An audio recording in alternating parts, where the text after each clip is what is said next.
let's continue with this theme of corruption, because ANC veteran Pallo Jordan has expressed deep concern following the resignation of Mavuso Msimang. In his resignation letter, Msimang saying that corruption within the party, the ANC, and I suppose by extension government, is among the reasons for his decision to divorce his party.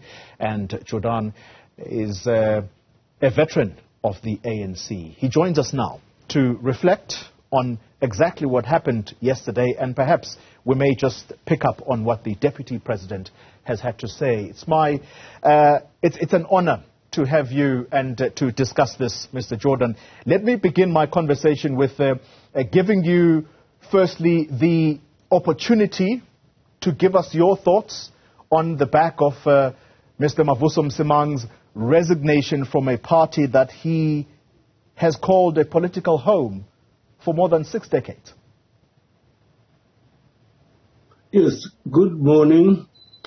No, it must have been a very, very agonizing decision on the part of Mavuso Msimang. In his case, it was also breaking of a tradition which dates back to the founding of the ANC in 1912. The first constitution of the ANC was drafted by one of his relatives, Richard Msimang, and we've had Msimangs in the ranks of the ANC since its founding.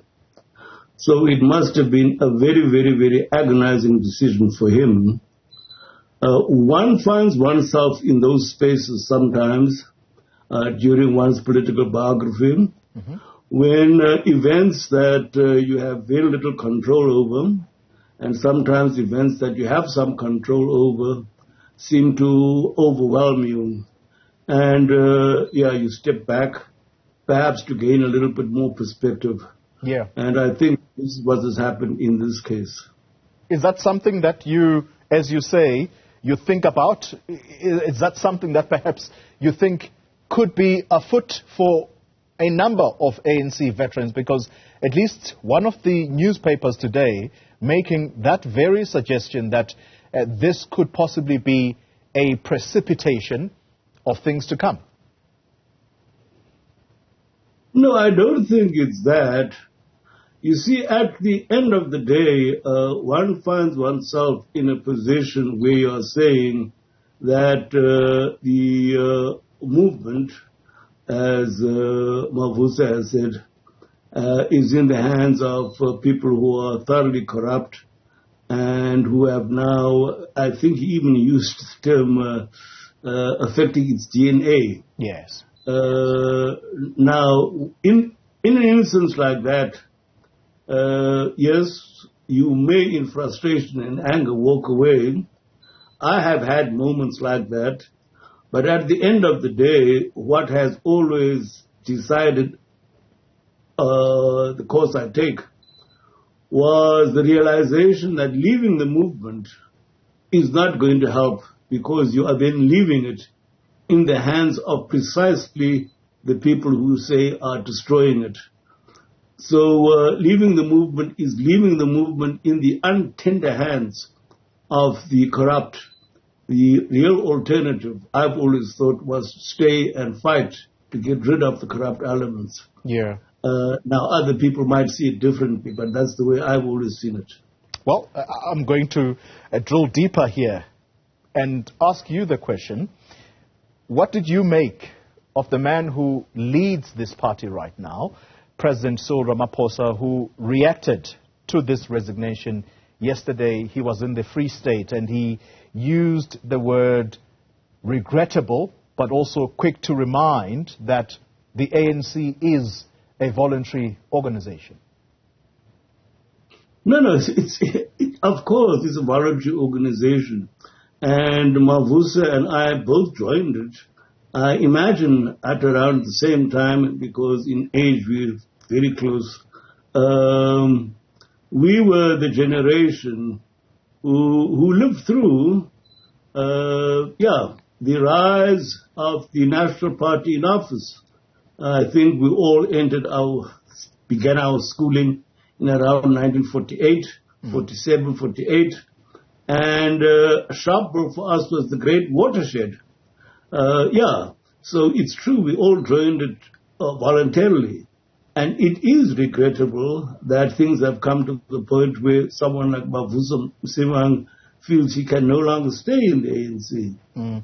How do you respond to those who say, well, you know, he's a leader of the ANC, yes, but didn't really have a constituency, and so this might not really impact the ANC, particularly as it goes into an election next year?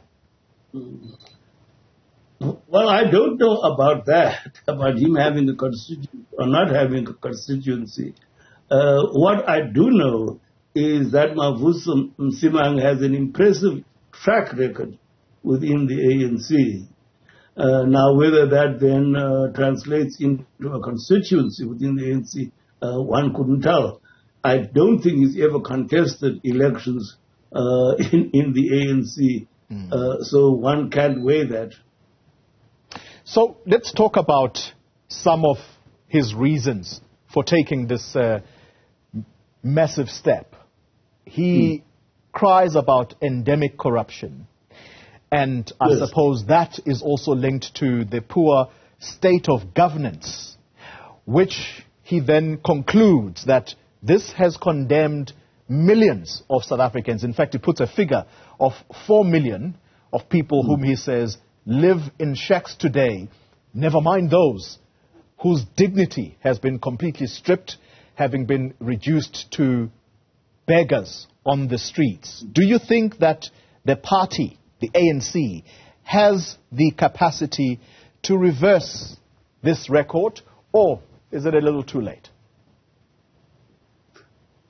Well, as far as I can judge, the ANC has been attempting to address those matters since its founding, and since it came into government in 1994, has been trying to address precisely those matters.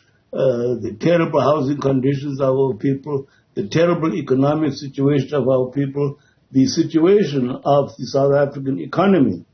Now, the government and the ANC cannot do that alone. And it has tried to mobilize the rest of society to come along, to address these issues. Now, to the extent to which we have succeeded can be measured, and I draw people's attention to an article by Professor Stephen Friedman a few days ago, where he addresses precisely that problem, that the ANC has changed South Africa substantially since 1994. What has accompanied those changes, unfortunately, has been the emergence of what Mavuso refers to in his letter as a very rapacious bourgeoisie, a black bourgeoisie, who want to make their capital by plundering the resources of the state and looting the state. That's the problem. But in terms of addressing the major problems that face this country, I think the ANC has been trying to do that. Regrettably, it has been accompanied by the emergence of this rapacious bourgeoisie. And I'm going to talk about that rapacious bourgeoisie you described, but I want to do that at the end.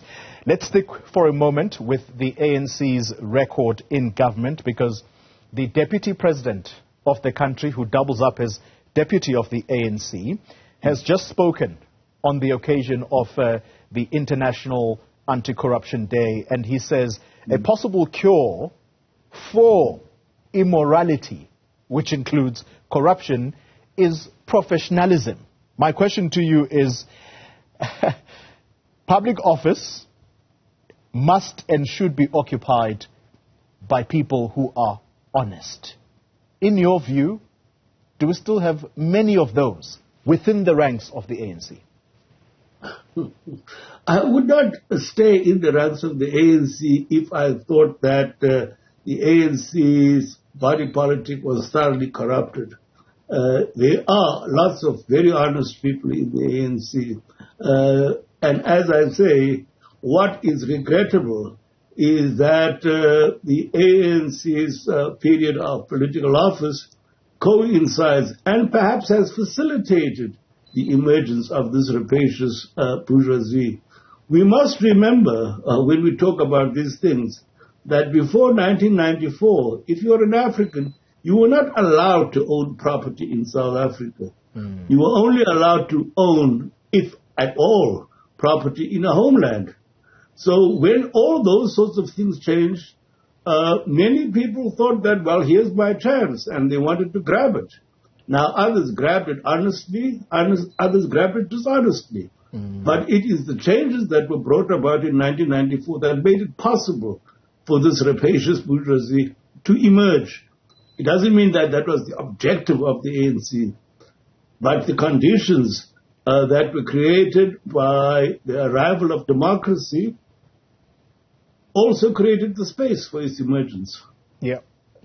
Let me then conclude on that very score of the emergence of the black bourgeoisie, whom you describe as rapacious in its... How would you describe them? In its quest. I want to agree with you. I want to agree with you because all that we see today is just this mindset of consumerism. And therefore, the people who hold such influential positions, they are going to have a huge impact on the young population that's growing because those people are impressionable. And so the question I want to put to you, though, has to do with what Professor Richard Calland wrote about in his recollections of Nelson Mandela and what Madiba meant for this nation. And he cries about policy development within the ANC, that the comrades no longer have time for that. He, for example, draws an instance in the recent conference of the ANC where I think it was day 4 or 5 of the conference, where the conference had not ended, but people had disappeared because the business of the day had to do with electing a leadership, and that comes with its own sweeteners, people whose hands are being greased in order to buy these conferences. So he says policy development, that's no longer the obsession of ANC leaders, and the quality of leadership that is at the helm right now, his assessment is that it's perhaps going to take a very long time before that party reproduces people of such quality. Do you agree with that? Well, I'm not a prophet, so I hate to speculate on things like that. What one strives for is a movement in which a leadership emerges which is equal to the tasks and which has the morality which one was accustomed to in the liberation movement. That's what one strives for. Now, as for Calland's remarks about people being concerned mainly with the elective element of an ANC conference, that is highly, highly regrettable and perhaps reflects what I have been referring to, which is the soul of the ANC being affected by the influence of this rapacious black bourgeoisie. And on that note, Mr. Jordan, I want to end it. When you talk about the soul of the ANC, there are 2 offices there that I would think are quite important. There's one occupied by the President, and then there's the other occupied by the Secretary General. Can you give us your honest thoughts on the strength and quality of the leaders who hold this office, and whether they indeed are able to steer the party from this malaise that we have been talking about? Yes. Well, Cyril Ramaphosa, I know better, and he is an older person whom I've worked with, so I can talk about him. Fikile Mbalula is a much younger man whom I don't know very well. I can say that I do have confidence in Cyril Ramaphosa and his performance thus far. Well, Fikile Mbalula, we know he's a young man. Let's give him a break and see how he fares. I don't want to pass judgment on him during his very first term as Secretary General. Pallo Jordan, let me thank you very much for your time before I get into trouble. You're welcome. Thank you indeed. Thank you very much for your time. A veteran of the ANC.